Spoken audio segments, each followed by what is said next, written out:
நம்ம favourite serial அடுத்து என்ன சுவாரஸ்யமா நடந்துச்சுன்னு பாத்தீங்கன்னா ரொம்பவே அசிங்கப்பட்டு அவமானப்பட்டு வெண்பா வந்து ஸ்கூல்ல இருந்து வீட்டுக்கு வந்துட்டு இருக்கா.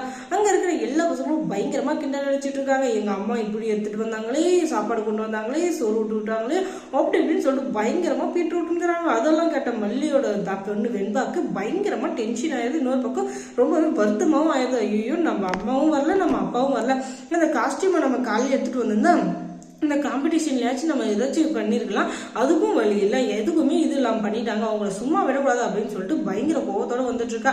வந்துடுறவங்க கூட அவங்க அப்பா இருந்துகிட்டு பயங்கரமா பேசிட்டு இருக்காங்க. என்ன ஆச்சு ஸ்கூல்ல, ஏன் சோகமா இருக்கு, அப்படி இப்படின்ட்டு 1000 கேள்வி கேட்கறாங்க. ஆனா அதுல எந்த ஒரு கேள்விக்குமே பதிலே சொல்லலாம். பாத்துக்கோங்க, அந்த அளவுக்கு கோபமா இருக்கா நம்ம வெண்பா. இதுக்கப்புறம் வீட்டுக்கு வந்த உடனே குடுக்குடுன்னு உள்ள போறான்.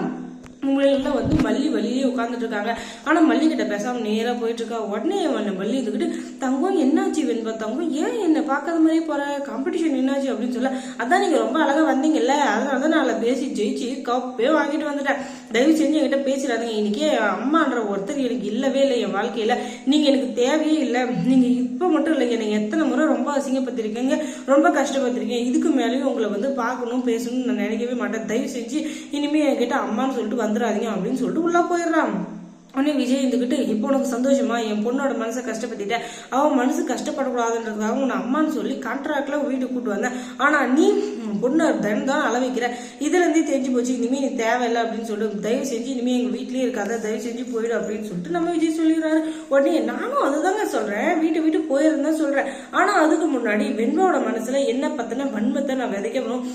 நான் வெளியே போனாலும் என்னை பத்தி அவர் நினைக்கவே கூடாது. அதுக்காக தான் நான் வந்து இப்படி எல்லாம் பண்ணிட்டு இருக்கேன். அதை நீங்க புரிஞ்சுக்கணும். அதை விட்டுட்டு நீங்களும் என் மேல கோவப்பட்டீங்கன்னா என்னதான் பண்றது அப்படின்னு சொல்ல, சரிதான் நீ சொல்றதுல, ஆனாலும் என் வெண்போட மனசு கஷ்டப்படுது, அதுக்கு நான் என்ன பண்றது அப்படின்னு சொல்ல, அதுக்கு நான் எதுவும் பண்ண முடியாதுங்க. என்னோட கான்ட்ராக்ட் முடிக்கிறதுக்கு இன்னும் 10 நாள் தான் இருக்கு. அதுக்குள்ள நான் வீட்டை விட்டு எப்படியாச்சும் போயிடுவேன். அதுக்கப்புறம் வெண்பாவை சமாதானப்படுத்துறப்ப நீங்க வந்து கஷ்டப்படக்கூடாது அப்படின்ற ஒரே காரணத்துக்காக தான் நான் இப்படி எல்லாம் பண்ணிட்டு இருக்கேன். அது புரிஞ்சுக்காங்க. நீங்க வந்து என்ன திட்டிட்டு இருந்தீங்களா, அதுக்கும் எனக்கு எந்த சம்மந்தம் இல்லை, தயவு செஞ்சு என்னை விட்டுருங்க அப்படின்னு சொல்லிட்டு உள்ளா போயிடுறாங்க.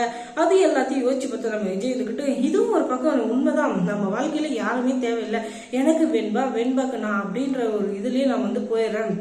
கடைசியில் இப்படியே இருந்தாலும் எனக்கும் சந்தோஷம், அவளுக்கும் சந்தோஷம். இனிமேலும் நம்ம யாரையும் இது சார்ந்து இருக்கவே கூடாது.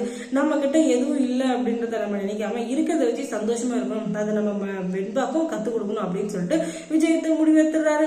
ஆனாலும் வெண்பா கிட்ட என்ன சொல்லி சமாளிக்க போறாரு, வெண்பாவை என்ன சொல்லி ஆறுதல் பத்த போறாரு அப்படின்னாங்க அவங்களுக்கு தெரியல. அதுக்கப்புறம் மல்லி சீரியல் என்ன சுவாரஸ்யமா நடந்திருக்கும் நீங்க தெரிஞ்சுக்கணும்னா நம்ம சேனலை சப்ஸ்கிரைப் பண்ணுங்க. அதோட பக்கத்துல இருக்க அந்த பெல் ஐக்கானையும் கொஞ்சம் கிளிக் பண்ணுங்க. அப்பதான் மல்லி சீரியலோட